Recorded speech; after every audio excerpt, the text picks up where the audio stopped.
नमस्कार दोस्तों, इस वीडियो में हम बात करेंगे डायरेक्ट सेलिंग इंडस्ट्री के बारे में, यानी कि नेटवर्क मार्केटिंग इंडस्ट्री के बारे में। तो नेटवर्क मार्केटिंग इंडस्ट्री से जुड़े कुछ सच्चे तथ्य मैं इस वीडियो में पेश करने वाला हूं।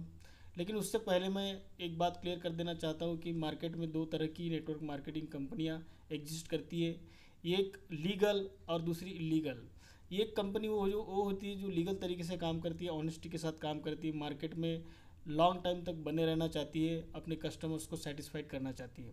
लेकिन ये कंपनी है जो सिर्फ पैसा बनाने के लिए आती है, जो सिर्फ कुछ दिनों के लिए पैसा बनाती है, लोगों को ऐंठती है, उसके बाद वो कंपनियां बंद हो जाती हैं। लेकिन मैं सिर्फ उन्हीं कंपनियों के बिहाफ में बात कर रहा हूँ जो ईमानदारी से और ऑनेस्टी से इस इंडस्ट्री में काम करती है, नेटवर्क मार्केटिंग इंडस्ट्री में अपना नाम बनाना चाहती है। किसी भी अच्छे डायरेक्ट सेलिंग इंडस्ट्री का यह बेसिक कंसेप्ट होता है कि उनसे हमें कुछ प्रोडक्ट खरीदने होते हैं और वो प्रोडक्ट को यूज करने के बाद जो हमें रिजल्ट मिलते हैं, अगर अच्छे परिणाम मिलते हैं तो हमें उसे प्रमोट करना होता है, दूसरों को रिकमेंड करना होता है। हमारे रिकमेंडेशन से अगर कुछ प्रोडक्ट लोग खरीदते हैं और बिजनेस वैल्यूम जनरेट होता है तो उस बिजनेस वैल्यूम का कुछ तय परसेंटेज हमको दिया जाता है। यह एक बेसिक रूल है डायरेक्ट सेलिंग इंडस्ट्री का, जिस तरह से लोगों को पैसा मिलता है। नेटवर्क मार्केटिंग इंडस्ट्री यानी कि डायरेक्ट सेलिंग इंडस्ट्री में काम करने वाले लोगों को रिवेन्यू कैसे जनरेट होता है, उन्हें पैसा कैसे मिलता है, ये अगर समझना है तो सबसे पहले हमें हमारे आजू बाजू का जो मार्केट है, जो ट्रेडिशनल मार्केट है, वो किस तरह से काम करता है, वहाँ किस तरह बिजनेस होता है, इसको हमें समझना पड़ेगा। हम जो भी चीज़ अपने आजू बाजू के मार्केट से खरीदते हैं, यानी कि ट्रेडिशनल मार्केट से खरीदते हैं, उसके पीछे 3 लोगों के मेहनत का परिणाम होता है। सबसे पहला होता है उन चीज़ों को बनाने वाला, मीन्स मैन्युफैक्चरर। दूसरा होता है उन चीज़ों को हम तक पहुंचाने वाला, मीन्स डिस्ट्रीब्यूटर। और तीसरा होता है उन चीज़ों के बारे में हमें बताने वाला, यानी कि एडवर्टाइजमेंट। एडवर्टाइजमेंट जो कि बड़े बड़े सेलिब्रिटीज़ बहुत सारे प्रोडक्ट के लिए करते रहते हैं। अब हम आगे एक चीज़ देखते हैं कि भी इसका एक एमआरपी तय होता है, मतलब मैक्सिमम रिटेल प्राइस, यानी ग्राहक तक आते आते उस चीज़ का प्राइस किस तरह से बढ़ता है, ये हम आगे समझेंगे। किसी भी चीज़ का एमआरपी यानी कि मैक्सिमम रिटेल प्राइस किस तरह से तय होता है। सबसे पहले तो मैन्युफैक्चरर अपना प्रॉफिट और मैन्युफैक्चरिंग कॉस्ट उसमें ऐड करता है। उसके बाद में डिस्ट्रीब्यूशन सिस्टम से जो हमारे तक सामान आता है उसे कितना कॉस्ट लगा है और उसका प्रॉफिट कितना होगा वो वहाँ जोड़ देते हैं। उसके बाद में एडवर्टाइजमेंट पर कितना खर्चा हुआ है इस प्रोडक्ट के, वो भी उस चीज़ पर एमआरपी के अंदर में जोड़ देते हैं। तो ये जो एमआरपी तय हुई है, इस एमआरपी का 40 से 60% पैसा जो है मार्केटिंग और डिस्ट्रीब्यूशन सिस्टम में जाता है। यानी कि समझ लो कि कोई 100 रुपये की चीज़ अगर ग्राहक को मिली है एमआरपी पे, तो उसका 30 रुपये का मैन्युफैक्चरिंग कास्ट होता है और उसके बाद में 60 से 70% जो उसका अमाउंट एक ग्राहक पे करता है एमआरपी पर, तो वो सारा डिस्ट्रीब्यूशन सिस्टम और एडवर्टाइजमेंट पर खर्चा होता है। प्रोडक्ट जब कस्टमर तक पहुंचता है उसके बाद में उस प्रोडक्ट के बारे में असली मार्केटिंग शुरू होती है।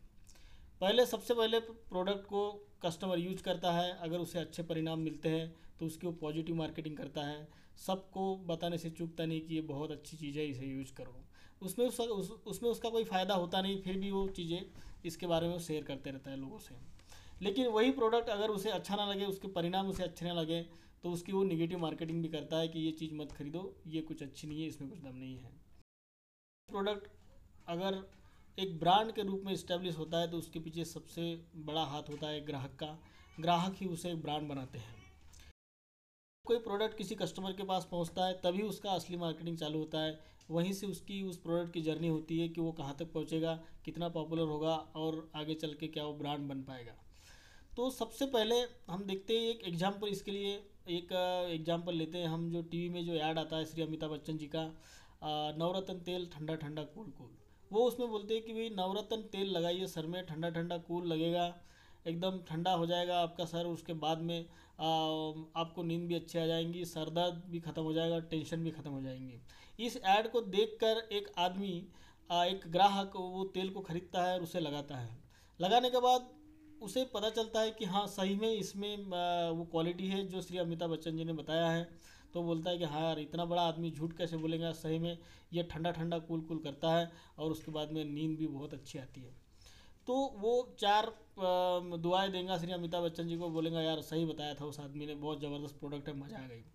लेकिन अगर वही प्रोडक्ट, भले ही वो अमिताभ बच्चन जी उस प्रोडक्ट का ऐड कर रहे हैं, लेकिन अगर वही प्रोडक्ट समझ लो एक निगेटिव इम्पैक्ट देता है, उसको अच्छा सेटिस्फाइड नहीं कराता है, उसके परिणाम अच्छे नहीं आते हैं, तो वो आदमी श्री अमिताभ बच्चन जी को 4 गालियाँ देंगे और बोलेगा इतना बड़ा आदमी झूठ बोलता है, देखो अला सर में लगाया फिर भी कुछ भी नहीं हुआ, ना ठंडा हुआ ना कूल हुआ, टेंशन तो वैसा का वैसा ही है।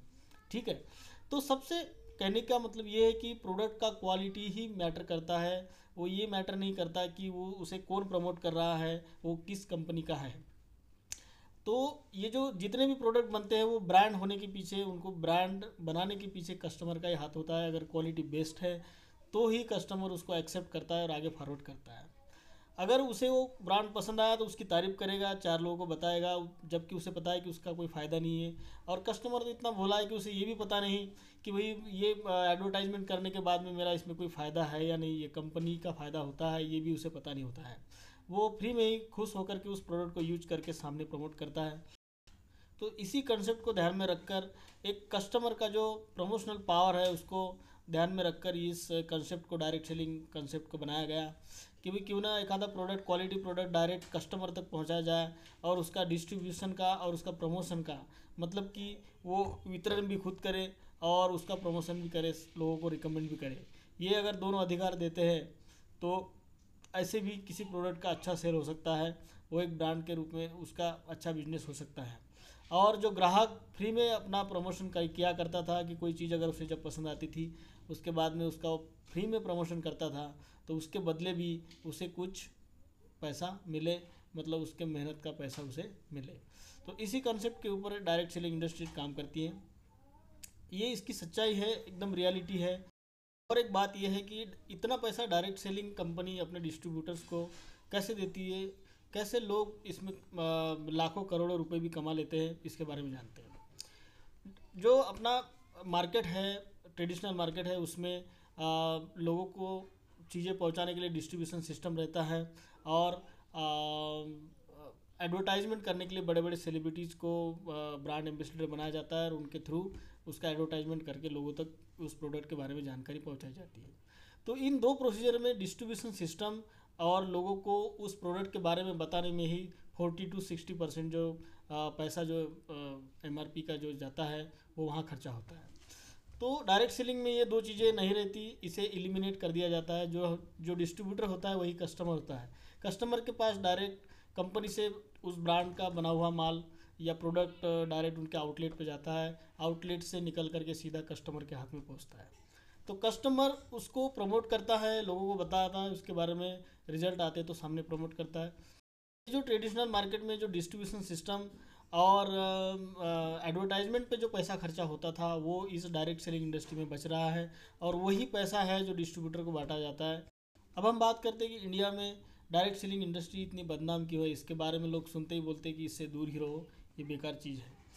तो इसका एक रीज़न है कि भाई सबसे पहले कंसेप्ट जो इंडिया में आया इसका डायरेक्ट सेलिंग का, तो डायरेक्ट सेलिंग इंडस्ट्री, कुछ अच्छी डायरेक्ट सेलिंग इंडस्ट्री आई जो जिन्होंने काम किए और काम करने के बाद में उसका अच्छा ग्रोथ देख करके कुछ लोगों ने उसी बेसिक पर, उसी तत्व पर कुछ फ्रॉड कंपनियों को भी मार्केट में लाया और उन कंपनियों ने लोगों से पैसे ऐंठे और कुछ दिन बाद में वो बंद हो गई।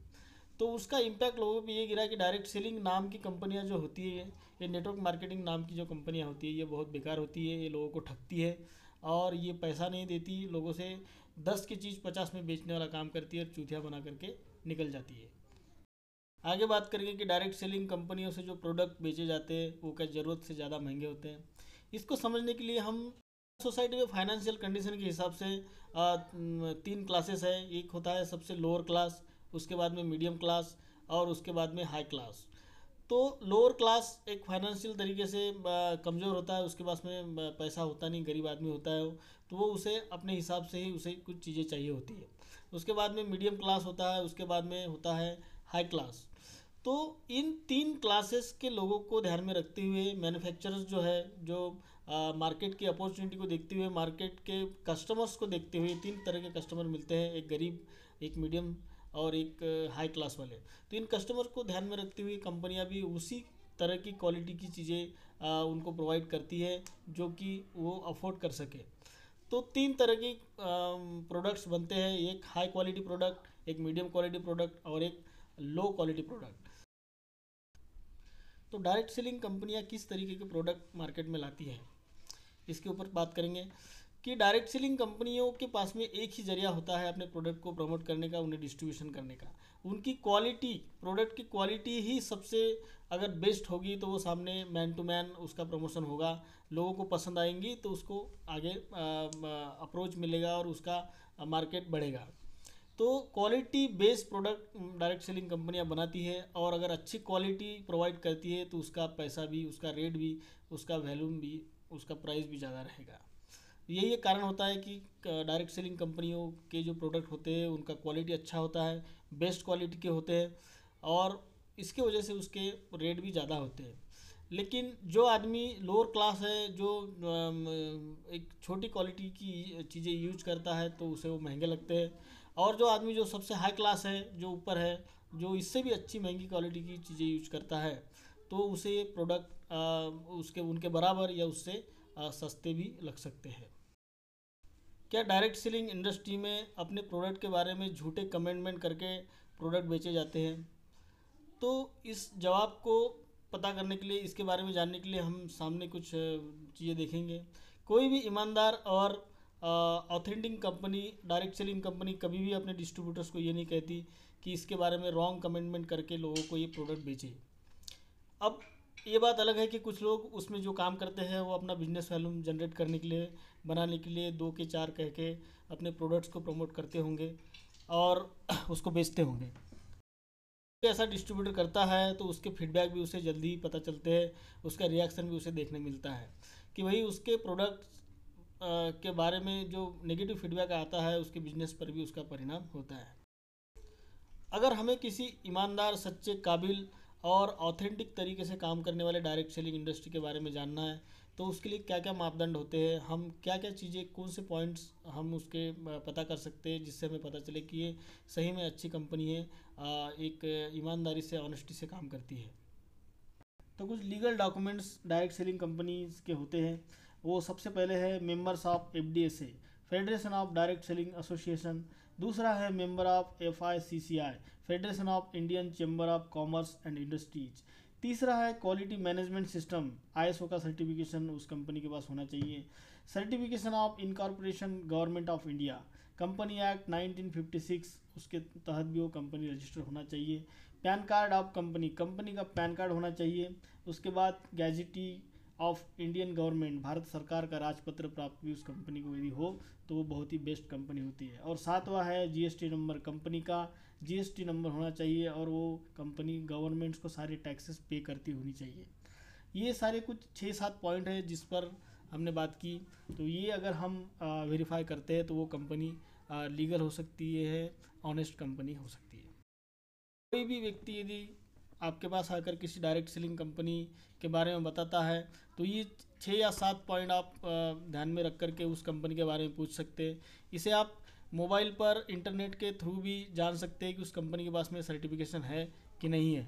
तो ये थी एक direct selling industry, network marketing industry के बारे में कुछ सच्ची बातें जो हमने इस वीडियो में डिस्कस करी है।